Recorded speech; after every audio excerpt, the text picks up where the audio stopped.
Oh, yes, that is how you spell relief, my friends.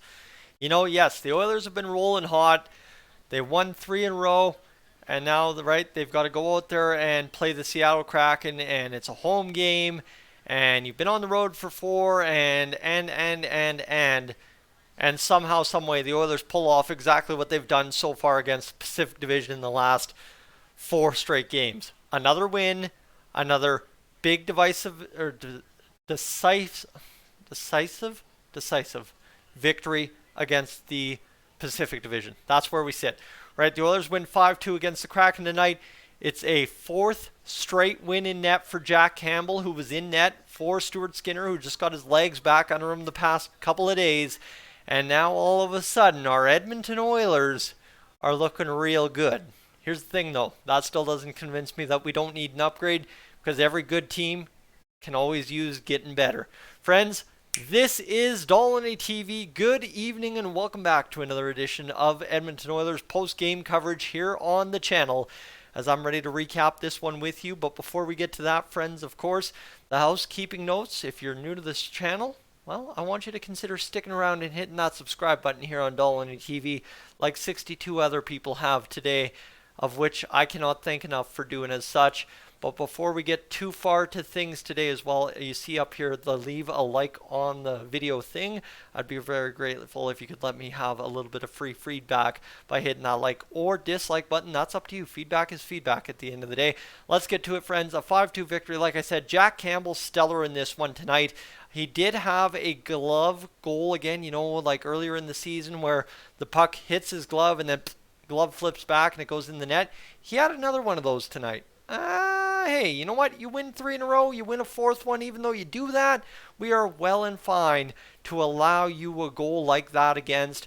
And despite that, he still only gave up two total on 31 shots, which, oh, by the way, we are all of a sudden talking about Jack Campbell climbing, and another game below three goals against, which really allows that goals against average to shrink down probably into the 336 range now for Jack Campbell, which is really exceptional considering where he was only a month or two ago. Nice to see Jack Campbell, led by the Oilers defense and offense, turning a corner here at the right time of the season, especially when we lost Stuart Skinner for about a week's time. All right, we can get to the scoring summary now. I don't want to keep you too much from who scored, because that is half the fun of this hockey game, as Stuart Skinner sits on the bench and Jack Campbell improves to 13-8-1. And oh, by the way, who had the game-winning goal tonight? Warren Foegele. Yeah, he did. Yeah, he did. That's the fun part about it here for the Oilers. Daniel Sprong led off the scoring for the Seattle Kraken, right? It was actually not looking very good to start this hockey game for the Oilers. They gave up a penalty right within the first about buck 35, and then the Kraken scored on the ensuing power play. And then, oh, by the way, the Kraken would dominate about the next 6 to 8 minutes before the Oilers got going, and it was going to be one of those, right, terrible starts for the Oilers that, I don't know if this game's going to go the way we thought it would. And then Connor McDavid does Connor McDavid things, maybe assisted, and let me know your thoughts on this. This is the one thing I want somebody to comment on.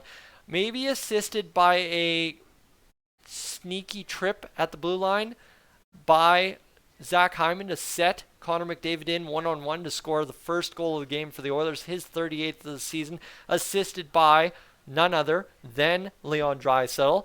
And then in the second period, I kind of said, well, the Oilers need to come out and start winning this hockey game a little bit.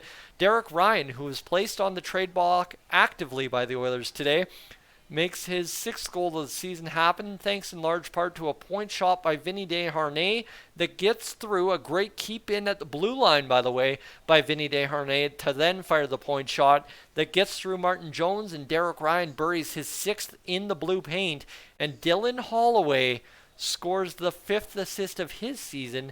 Oh, by the way, you want to talk about depth scoring? We got it in this one, by the way. Yeah, I can say by the way all we want, because it is a lot of hockey action that the Oilers got over to this team tonight. Matt Murray was pulled, by the way. You care about that? I care about that. Then Warren Foegele gets his 5th of the season, the game-winning goal from Leon Draisaitl and Zach Hyman. Zach Hyman's 2nd assist of the game, so is Leon Draisaitl's 2nd assist of the season, or game, sorry. And watching these Leafs highlights, but it is what it is. Vince Dunn scores to make things interesting.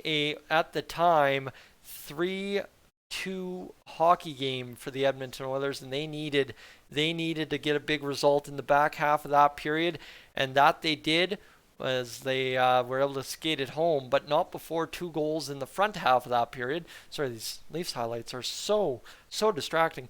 Zach Hyman gets his 21st goal of the season. A weird one. This one was weird. Okay, this was really weird.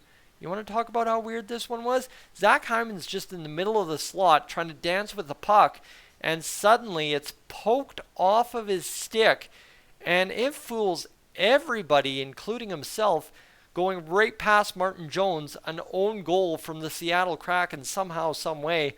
Wow, that was unreal.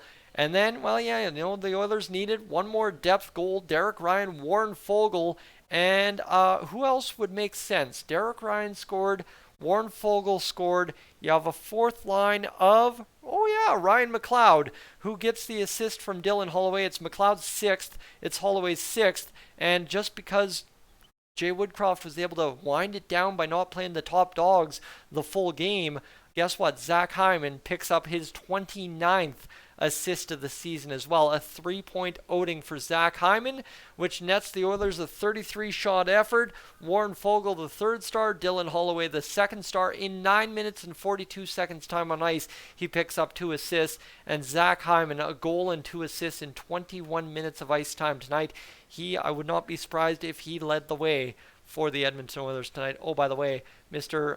Fancy Dancy Fancy Dancy save percentage man under 800 as well. Martin Jones gets an 848 save percentage. Sorry, I just live streamed a full game if you're wondering why I'm so turned around. But Leon Draisaitl plays 22 minutes. Zach Hyman plays 21 minutes. This game was a lot closer than those Ducks San Jose Sharks games. Connor McDavid plays 22-38. But even at that, that's a regular night for them. That's a lot of power play time. That's one of those things too where for these guys, you know what? They're not playing 24, which is a big get. Nugent Hopkins played 20. Darnell Nurse played 24. So when you start even talking about the distribution of ice time in an 11-7 setup, you're not talking about these guys playing too many hard minutes. Tyson Barrie played 15-17. Evan Bouchard played 17-19. Philip Broberg played 15-57. Cody Ceci 15-49. Vinny Desharnais, 2 penalties in this game, played 9-50. And Evander Kane in his return, a -7 plus 7 shots and 5 hits with a 17:09 minutes on ice. There you go. That recaps it. We can get to it. Evander Kane, it is so glad you are back. And guess what? Now, only better things from here for the Edmonton Oilers as things wrap up a game against the Seattle Kraken. And for the Oilers now, you roll into the next game and look to improve to, well, guess what? A 5-game winning streak, which, by the way, can't finish this live stream without mentioning it. Now on a 5-0-0 streak to start 2023 when I drink BioSteel on game days. Yeah, I'm full sale for that sponsorship maybe one day if BioSteel would be so kind. But we go into the Seattle Kraken game, get the 4th win of the streak, and then, oh yes sirree, the Edmonton Oilers face the Tampa Bay Lightning with Evander Kane in the lineup on January 19th, which is, of course, Thursday, and then Saturday, 8 p.m., we play the Vancouver Canucks on Hockey Day in Canada. Friends, thank you so much for tuning in. I think this is a little bit more tame than I was building it up to be, but Evander Kane's back. Jack Campbell's good. The Oilers win 5-2. And hey, what do you say? We're on a 4-game winning streak. Have yourself a great night. I'm Tyson. This is Dolynny TV. Up on out of here.